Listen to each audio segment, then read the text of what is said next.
नमस्कार दोस्तों। आज हम बात करते हैं ग्रीस एशियंट कहानी की, जिसमें एक राजा हुआ करता था जिसका नाम सिसिफस था। सिसिफस काफी शातिर और होशियार आदमी था। अपनी चालाकियों और होशियारियों की वजह से वो ग्रीस देवताओं को कई बार चकवा देता हुआ आया, ऐसा कहानी है। और जिससे ग्रीस के जो सुप्रीम कोर्ट, जब ज्यूस को ये बात मालूम चली तो वो बहुत नाराज हुए और उन्होंने उसको एक सजा दी। बड़ी अजीबोगरीब सजा थी कि एक बहुत बड़ा पत्थर का गोला लेके उसको एक सीधे पहाड़ पे रोज ऊपर चढ़ाना पड़ता था। वो चढ़ा के जब ऊपर पहुंचता था फिर वो स्लिप होके नीचे आ जाता था, फिर वो दोबारा से उसको ऊपर ले आता था, फिर वो नीचे आ जाता था। ऐसा ही जिंदगी भर वो बार बार अनंत काल तक करता रहा। वो ऊपर जाता रहा, वो नीचे आता रहा, जिसका ना कोई अर्थ था ना कोई मतलब था। बस एक सजा के रूप में अपनी वो जिंदगी ऐसे ही गुजारता रहा। तो दोस्तों, ये केवल एक मात्र कहानी नहीं है, ये एक फिलॉसफी भी है, आज के जीवन की एक प्रॉब्लम भी है हम सब लोगों की। ये हम सब लोगों की एक ऐसी प्रॉब्लम है जो कि एक साइकोलॉजिकल प्रॉब्लम भी आज के समय में कहलाती है, एक साइकोलॉजिकल कॉम्प्लेक्स भी कहलाता है, ये सिसिफस कॉम्प्लेक्स जिसको नाम दिया जाता है। तो मित्रों, आज हम इसकी चर्चा करते हैं, इसके बारे में और बातें करते हैं आगे। क्या आपने कभी महसूस किया है कि किसी कार्य को हम रोजाना एक रूटीन वे में रोज करते हैं, वैसे ही सुबह उठते हैं, वैसे ही आगे उठ के अपने कार्यों में लिप्त होते हैं, वैसे ही दिन को बाहर निकलते हैं और वैसे ही शाम को घर आते हैं और सेम ऐसा लगता है कि सेम रूटीन वही को वही फॉलो करते जाते हैं, सुबह भी, शाम भी, दोपहर भी, और जिंदगी के उसी रूटीन में हर वक्त हम अपने आप को फंसा हुआ मानते हैं और ऐसा लगता है कि जीवन में कुछ आगे कुछ हो नहीं रहा, जो चल रहा है बस वही चल रहा है। इसी का नाम सिसिफस कॉम्प्लेक्स कहलाता है। राजा सिसिफस की कहानी केवल एक मैथोलॉजी नहीं है, ये एक ऐसा ट्रेप और ऐसी एक साइकोलॉजिकल बात है जिसके कारण अनंत काल तक हम सेम उसी तरीके से एक जैसे कार्य में रोज लिप्त रहते हैं और उसी कार्यों के जाल के अंदर हमेशा फंसे रहते हैं। ऐसे कि जैसे कोई एक सजा जैसी हो कि हमें वही रोज करना है और सेम वही काम सुबह और शाम और दोपहर हमें दोहराते रहने हैं और हर बात का रिजल्ट भी वही आएगा और सब कुछ वैसा ही चलता रहेगा। कॉर्पोरेट जॉब्स, जहां हर दिन नए टारगेट्स आते हैं, नई डेडलाइंस मिलती हैं, पर असल ग्रोथ कहीं दिखती ही नहीं है। पढ़ाई का प्रेशर, स्टूडेंट जो रात भर पढ़ते हैं, एग्जाम्स देते हैं, पर अंदर से लगता है कि असली लर्निंग तो हो ही नहीं रही। पढ़ाई तो हो रही है, उसको वर्ड्स में तो याद कर रहे हैं कि ये ऐसा होता है, ये ऐसा होता है, लेकिन उससे एक फीलिंग नहीं जुड़ रही है, उसके अर्थ से संबंधित उसका जीवन में कहीं उपयोग नहीं नजर आ रहा है कि इसका उपयोग क्या करेंगे। और पढ़ने के बाद 4 दिन बाद, 5 दिन बाद, एग्जाम्स देने के बाद, नेक्स्ट क्लास में जाने के बाद वो पढ़ाई कई बार रिमेम्बर भी नहीं रहती और प्रैक्टिकली जीवन में कहीं काम भी नहीं आती। लेकिन उसके लिए हम दिन और रात पढ़ते हैं और फिर नेक्स्ट क्लास में फिर पढ़ते हैं और उससे अगली क्लास में फिर पढ़ते हैं और ऐसे लगता है कि जैसे पिछली 4 क्लास की करी हुई पढ़ाई तो कोई काम आई नहीं, वो निकल गई और फिर अगला नंबर और अगली डिग्री के लिए फिर तैयारी चलती रहती है। टॉक्सिक रिलेशनशिप, जहां आप बार बार कोशिश करते हैं पर वो बंदा कभी नहीं बदलता है। हम कई रिश्तों में, कई दोस्तियों में, कई विचारों में, कई पारिवारिक चीजों में हम रूटीन से रोजाना कई काम रोज ऐसे करते हैं कि शायद आज हमारे इस व्यवहार से ये सुधर जाएगा और उसी व्यवहार को हम दोबारा दोहराते हैं और वो अपना व्यवहार वैसे ही दोबारा दोहराता है और पूरा दिन इसी प्रकार से फिर वैसे ही निकल जाता है जैसे कल निकला था, जैसे परसों निकला था और ऐसा लगता है कि नेक्स्ट डे भी उसी प्रकार से निकलेगा। तो इसको हम टॉक्सिक रिलेशनशिप कहेंगे, जो सेम तरीके से डेली उसी रूटीन से घूम रही हो और वैसा ही सब कुछ चल रहा है और हमें मालूम है कि ऐसा ही चलता रहेगा। सेल्फ इम्प्रूवमेंट लूप्स, जहां लोग बार बार जिम ज्वाइन करते हैं, डाइट प्लान बदलते हैं, पर फिर वही पुराना पैटर्न्स वापस आ जाता है। कोशिश करते हैं जिम जाने की, प्रैक्टिस करने की कि इस प्रकार से मेहनत करेंगे, ऐसी मेहनत करेंगे, फीस देते हैं, कपड़े लेते हैं, सामान लेते हैं, फिर वहीं रख देते हैं, फिर लाइफस्टाइल वैसी की वैसी आती है जो जी रहे होते हैं। कहीं खाने की डाइट्स बदलते हैं लेकिन धीरे से खाने की डाइट फिर प्रॉपर वैसे ही हो जाती है जो खाते हैं। अगर पराठे की आदत है, कहीं मीठे की आदत है, कहीं ज़्यादा फ्राइड खाने की आदत है, तो वो आदत छूटती नहीं है, फिर आदत वही लगी रहती है।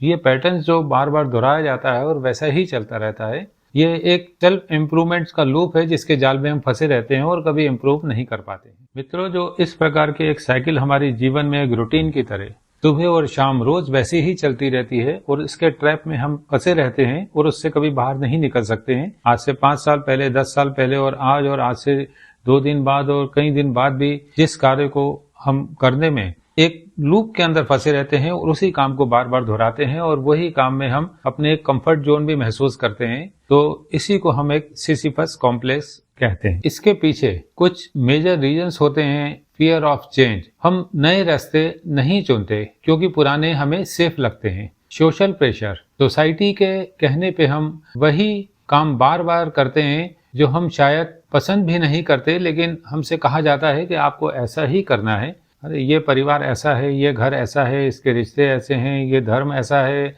ये सामाजिकता ऐसी है, ये मोहल्ला ऐसा है या ये शहर ऐसा है, आपको कपड़ा ऐसा ही पहनना है, आपको सोना ऐसा ही है, आपको जागना ऐसा ही है, आपको इसी ऑफिस में काम करना है। आप कोई नौकरी नहीं भी करना चाहते, कोई काम नहीं भी करना चाहते, तो भी घर वाले और अपने मित्र और अपने रिश्तेदार और अपने परिवार की खुशियों के लिए आप वही काम करना चाहते हैं और वो काम आपको करना पड़ता है और एक जिंदगी को रूटीन वे के अंदर बार बार एक लूप की तरह उस जाल के अंदर फंसे हुए आपको करते रहना पड़ता है। मित्रों, इसमें कई बार हम अपने आप को अंदर से जलता हुआ महसूस करते हैं और जब बार बार हार मिलती है तो इंसान अपने अंदर की उम्मीद को खो बैठता है। हताशा सा उसके ऊपर हावी हो जाती है और सारी उम्मीदें खत्म हो जाती हैं और वो ना उम्मीद होके और हताशा से भरे हुए इस जीवन को वैसे ही दोहराते हुए जी के वो कार्य को अपने करता रहता है जो सोसाइटी से, जो परिवारों से और जिस डर के कारण वो उन कामों के अंदर लूप में फंसा है, उन्हीं कामों को बार बार वो करता रहता है। तो मित्रों, क्या इसका कोई सॉल्यूशन है? क्या हम अपने इस जीवन के इस नेटवर्क से, इस फंसे हुए डेली के एक रूटीन वाली लाइफ से बाहर निकल सकते हैं? कि हम कोशिश कर सकते हैं कि हम इससे बाहर निकल के एक सुकून भरी और बिना हताशा की और एक खुशी वाली जिंदगी को हम जी सकें? जी हाँ, बिल्कुल है। ये कोशिश की जा सकती है। इसके कुछ तरीके भी हैं, इसके बारे में हम चर्चा करते हैं। चलिए। रिफ्रेम योर पर्सपेक्टिव, सिर्फ रिजल्ट पे फोकस मत करो, प्रोसेस एंजॉय करना सीखो। छोटी छोटी जीत सेलिब्रेट करो। हर स्टेप एक बड़ा कदम हो सकता है। जब जरूरी हो तब क्यूट करो और सीखते रहो। हर जंग लड़नी जरूरी नहीं होती है, बस उसको एंजॉय करते चलो। आप अपने पैशन और रियल गोल्स पे ध्यान दो। आप जो कर रहे हैं, क्या वो आपको अंदर से खुशी दे रहा है?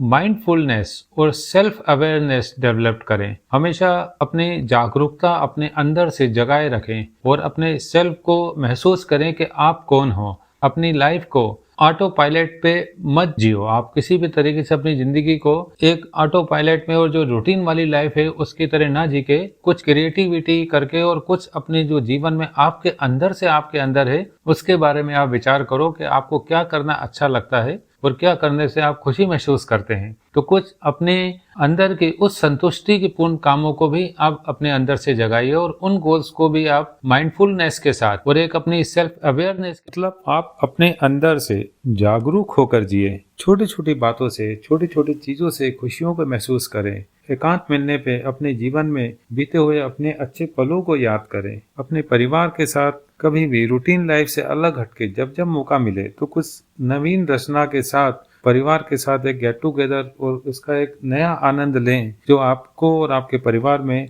खुशियां लेके आ सके। छोटे छोटे पल और छोटी छोटी बातें, हंसी मजाक, खेलना, पिकनिक, मूवीज देखना, किचन में साथ में बैठ के कुछ खाना बनाना, कुछ और रचनात्मक कार्य करना, बच्चों की पढ़ाई में, एजुकेशन में, चुटकुलों में, पुराने किस्से कहानियां कह कह के हंसना उसको। ऐसे कई जीवन के छोटे छोटे ऐसे रूटीन लाइफ है जो हम अपने रूटीन लाइफ से अलग हटके परिवार के साथ रह के, दोस्तों के साथ रह के जी सकते हैं और खुशियां महसूस कर सकते हैं। बदलती हुई ऋतुओं का आनंद लेना, बदले हुए ऋतु फलों का आनंद लेना, अपने आसपास जब जब हमें प्रकृति की अलग अलग छटाओं का मौका मिले निहारने का तो निहार के उसकी खुशी महसूस करना, उन हवाओं का आनंद लेना, सुबह का आनंद लेना, रात की छटाओं का मौका मिले तो कभी आनंद लेना, आसपास दोस्तों के साथ दोस्तों की पुरानी कहानियां याद करके या मिलने पे उन बातों को याद करके उन छोटी छोटी बातों में उन खुशियों को महसूस करना। कुल मिला के जीवन को छोटी छोटी बातों से और छोटी छोटी चीजों से अपनी रूटीन लाइफ में लेते हुए कई पुरानी बातें और कई आने वाले कल की बातों को बारे में सोच के उसके आनंद में आनंद विभोर होके अपने जीवन को गुजारना।